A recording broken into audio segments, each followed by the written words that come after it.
More and more people are talking about the economic consequences of de-dollarization and what that will mean for people living in the United States and in the Western world. Patrick Bet-David's show even talked about how Americans could become poor almost overnight. China and Brazil strike deal to ditch the US dollar. This is a zero hedge story. And, they have reached a deal to trade in their own currencies, bypassing the US dollar. This deal is part of Beijing's latest move against the US dollar. And other people are even saying that the US arrogance of thinking, hey, we'll always be successful, there'll never be anywhere else to go, could be its undoing. And I'm not rooting for that. And I'm not saying that the US is going to collapse tomorrow or the dollar is going to go away.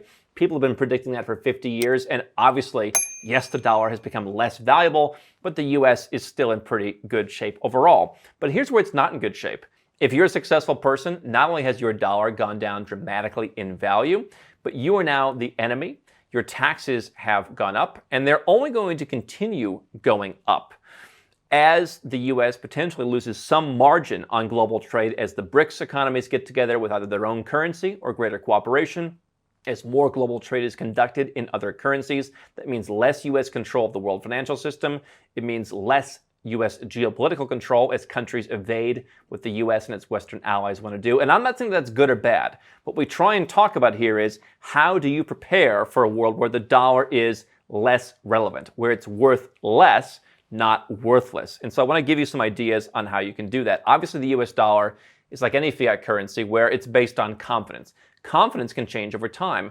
What I really don't understand is this idea that, yes, the United States has a brand. It is the Coca-Cola. It is this. You see the red and you know it is Coca-Cola. And this is the zero sugar version because, we could all lose a pound or two.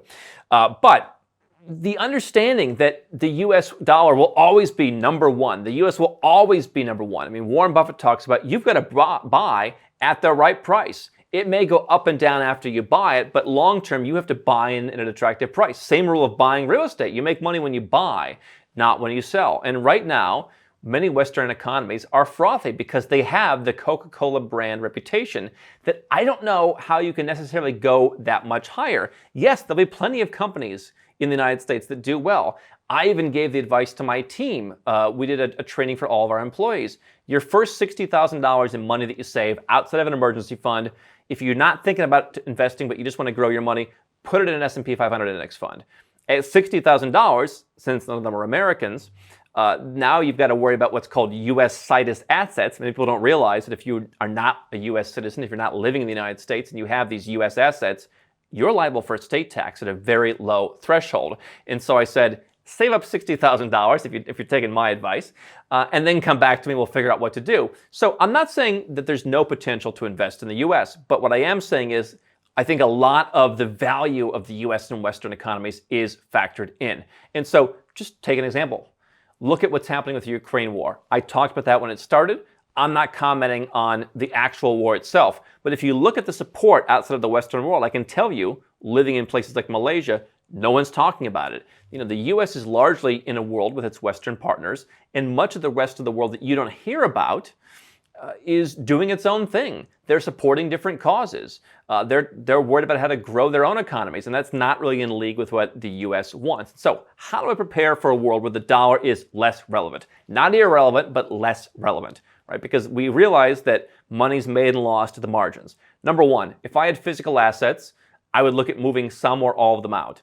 I'm not a big guy of, put your gold in a coffee can in your backyard. So if you own gold, if you own Bitcoin or cryptocurrency on a ledger, for example, how do I go? And legally, I can rent a safe deposit box somewhere. Not in a bank, because that might make it reportable, but I am, and I'm talking more about the US here, so check your own laws, or Nomad Capitalist certainly helps our clients do this. Figure out where can I go and store gold coins, gold bars. If I'm starting to buy those things, I can just buy them offshore.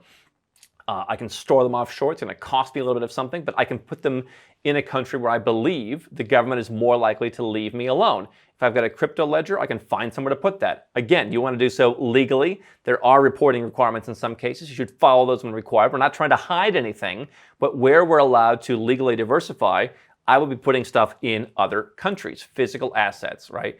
to where they can't just come and take it from me because they changed the rules the way we've seen happen before. Number two, I want bank accounts not only in other countries, but in other currencies. If you live in the United States, one thing you don't really have is multi-currency bank accounts. That's relatively unique. If you go to most countries, you can at least hold money in their currency and dollars and often euros. I mean, look at a country like a Georgia, where you can open a bank account with very small amounts of money. You can hold their currency, the lari, which has done very well recently. You can hold dollars, you can hold euros, you can hold pounds. Sometimes you could even call and say, hey, can I get some other currencies? I mean, even in countries like Cambodia, I mean, you can get some pretty exotic currencies.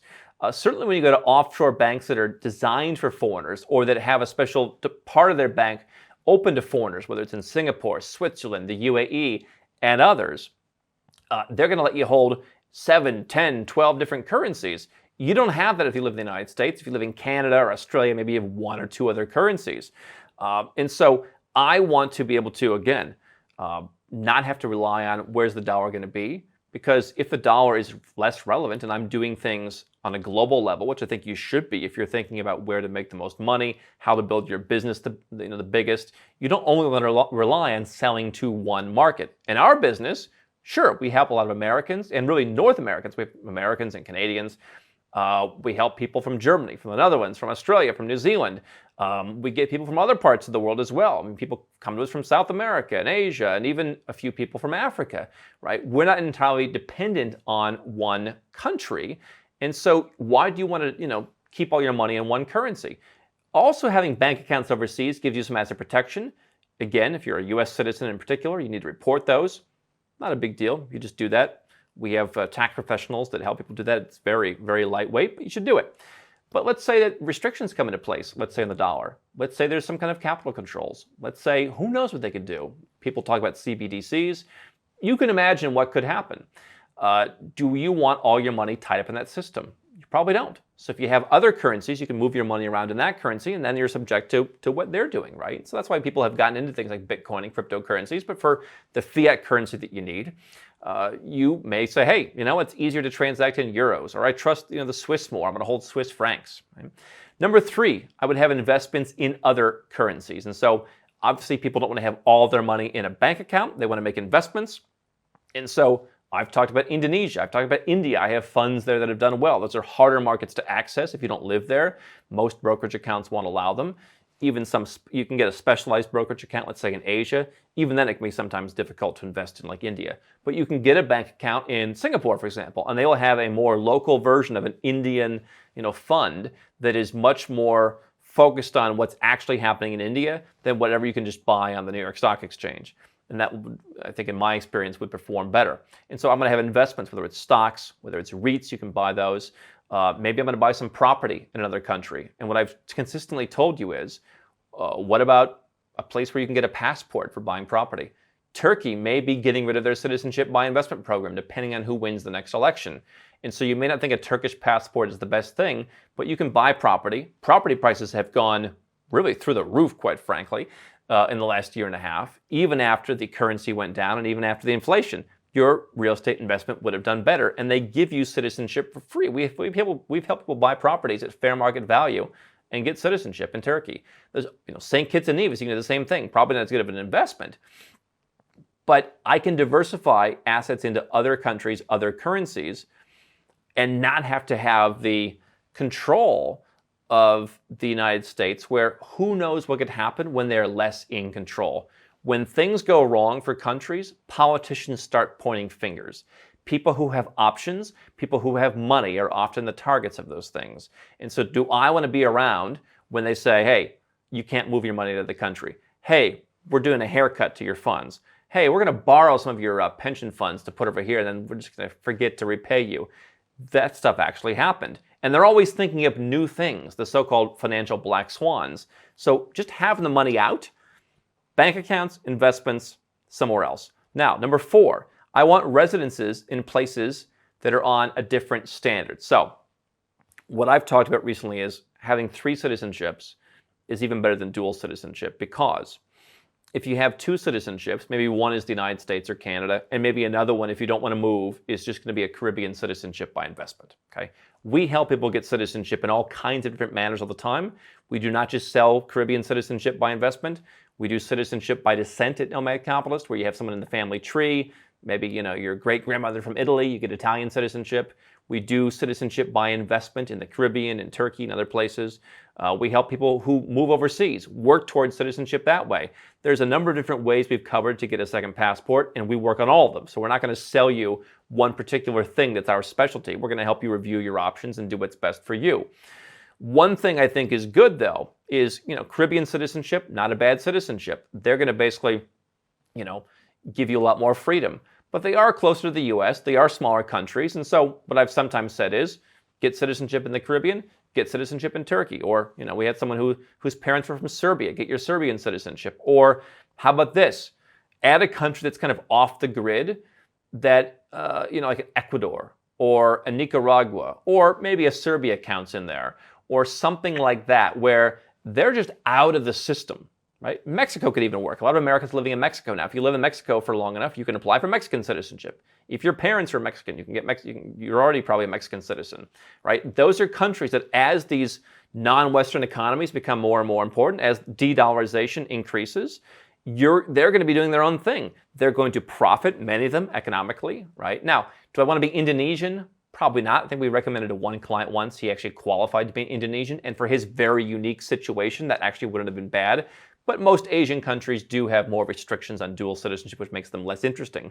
But let's say in the Americas, why not go and buy some land in Ecuador, set yourself up far away from it all, work your way towards citizenship in a few years? If South America is going to be part of this de-dollarization, because you now have most of the leaders of South American countries being more anti-US, Doug Casey would say, hey, who cares if they're left-leaning? They're probably going to leave you alone. It's just the rich gringo living out in the countryside. But they will be part of a movement of de-dollarization, some of them. Brazil and Argentina already talking about it, okay? And then lastly, I would be looking at citizenship before you are locked in. One thing is, are they going to let you leave your country? Maybe, but in Australia, we saw during the pandemic, you couldn't leave. Literally goes against everything that the UN and everybody else, all these countries get together, goes against everything they ever said should happen. But they did it. In the United States, people wanted to renounce their citizenship because they felt, among other reasons, they were financially oppressed. We're not allowed to do it. Hey, embassies are closed. Yeah, we're doing other stuff. We're still having the parties. We're still hosting people for tea and serving deviled eggs. But no, renunciation, sorry, COVID, can't help you. And that went on for a while. All right. And so what do bullies do when they're cornered? If a country sees its currency is being used less and less, which means that affects their debt, it affects their geopolitical standing, it affects everything that they're doing. Again, I'm not saying it's going to lead to collapse, but they may come out and say, you know what? You're not allowed to leave. We're not letting any citizens go. And they may not say that directly. Hey, sorry, embassy's closed. Renovations, can't help you. And that may not just be the US, that may be other countries. So I want to have a second citizenship so that if all my investments overseas and all my diversification works, I can go and be with that. So these to me are just sensible things that you want to do, but it's all becoming harder. If you look at the last 10 years, all these strategies have become harder. It's harder to get a bank account. It's harder to get residence, or at least more expensive. Fewer citizenship options, and they're all more expensive by and large. All right. Investments, of course, there's always good investments out there. But what Nomad Capitalist does is help people say, all right, do I want to leave my country now? Is it bad enough? Okay, if it is, where am I going to move? If it's not, what's my plan B? What backup plan am I creating? I can make investments. I can have bank accounts. I can do that from the comfort of my own home. How do I get a residence? How do I get a citizenship? I may not move there now, but I want to have it in my back pocket.